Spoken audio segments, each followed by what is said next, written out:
Bonjour à tous, bienvenue pour cette nouvelle vidéo. Aujourd'hui, on va parler d'une notion très importante qui est la notion de thérapie de soustraction versus notion de thérapie d'addition. Donc, comme vous le savez, dans le cadre de la douleur neuroplastique, et j'invite ceux qui ne savent pas encore ce qu'est la douleur neuroplastique à regarder mes vidéos sur le sujet. Dans le cadre de la douleur neuroplastique, on veut réapprendre au cerveau qu'on est en sécurité et on veut réapprendre au cerveau principalement que la douleur n'est pas une menace. Tant que le cerveau perçoit la douleur comme une menace, il va maintenir le système activé. Et quand le cerveau commence à comprendre et percevoir que la douleur n'est pas dangereuse, n'est pas une menace, il va pouvoir désactiver le système de la douleur. Donc nous, on veut arriver à ça. Et comment on arrive à ça? Eh bien, quand on commence le travail, la première chose qu'on pense à faire, c'est utiliser des outils pour calmer la douleur, pour apaiser la douleur. Je vais méditer, je vais faire du yoga, je vais faire de la cohérence cardiaque. On fait plein de petites choses comme ça qui visent à calmer la douleur. Et en fait, on se rend compte que dans la majorité des cas, ça ne fonctionne pas. On a l'impression de tout faire pour aller mieux. J'ai eu plein de fois le cas au cabinet de personnes qui me disent « mais je fais tout pour aller mieux, mais ça ne fonctionne pas ». Pourquoi? Parce qu'on est dans une thérapie d'addition. On rajoute des exercices pour calmer la douleur. Et en fait, en faisant ça, au lieu de montrer au cerveau que la douleur n'est pas une menace, on va plutôt montrer le contraire. Je m'explique. Imaginez que votre cerveau, on va prendre cette image-là, il vous épie toute la journée. C'est-à-dire que toute la journée, selon vos comportements, votre intention, il va décider si, oui ou non, vous êtes en danger. Si vous êtes en danger selon lui, si selon lui la douleur est un danger, il va déclencher les symptômes. Si au contraire, il pense que vous êtes en sécurité et que la douleur n'est pas dangereuse, il va couper les symptômes.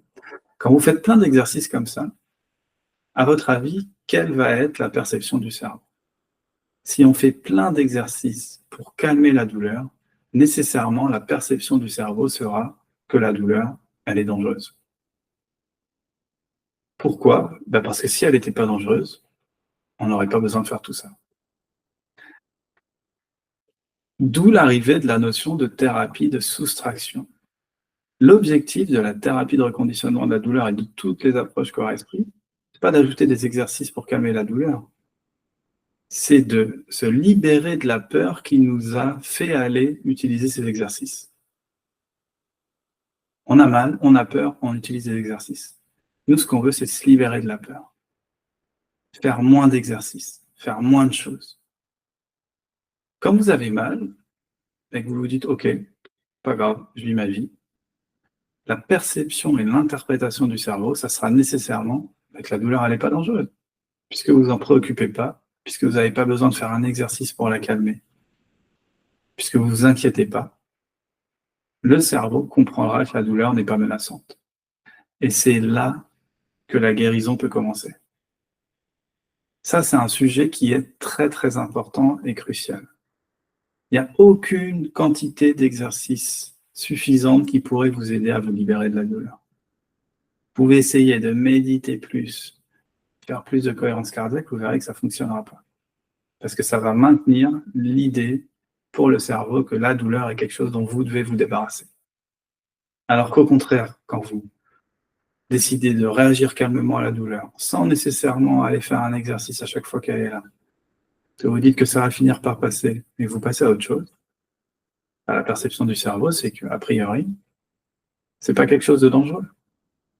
Toutes les choses qui vous arrivent de positif dans votre vie, les pensées positives, vous ne vous arrêtez pas dessus, vous ne fixez pas dessus. Vous les avez et puis vous continuez votre vie. Le but, c'est d'arriver un peu à cet état-là avec la douleur. Ok, c'est là, je la remarque, peut-être inconfortable, mais bon, allez.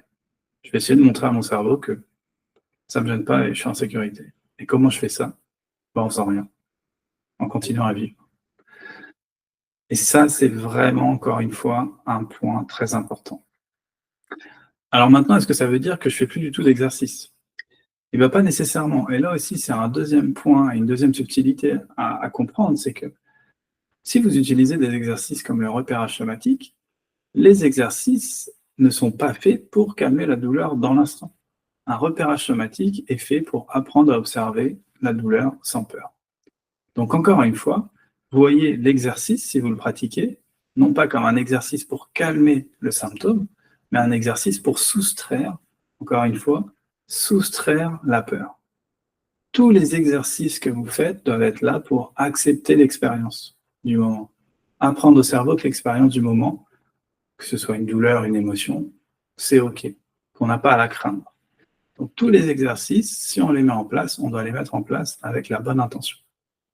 Voilà. Donc, retenez bien ce point-là, thérapie d'addition versus thérapie de soustraction.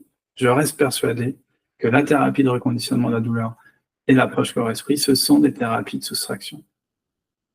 Quand on n'a plus peur des symptômes, qu'on ne leur donne plus d'attention, qu'on s'en inquiète plus, c'est là que le cerveau commence à comprendre que le symptôme n'est pas dangereux. Et si le cerveau comprend que le symptôme n'est pas dangereux, il pourra couper le symptôme douloureux. Donc voilà, retenez bien ce point. C'est quand on comprend que notre cerveau est un peu en train de regarder ce qu'on fait, qu'on commence à mettre la bonne intention, qu'on arrête de faire de la douleur un problème à régler, quelque chose qui doit absolument disparaître, que le cerveau se dit « Ok, on est en sécurité avec ce qui se passe ». Et c'est là que le signal de la douleur peut diminuer.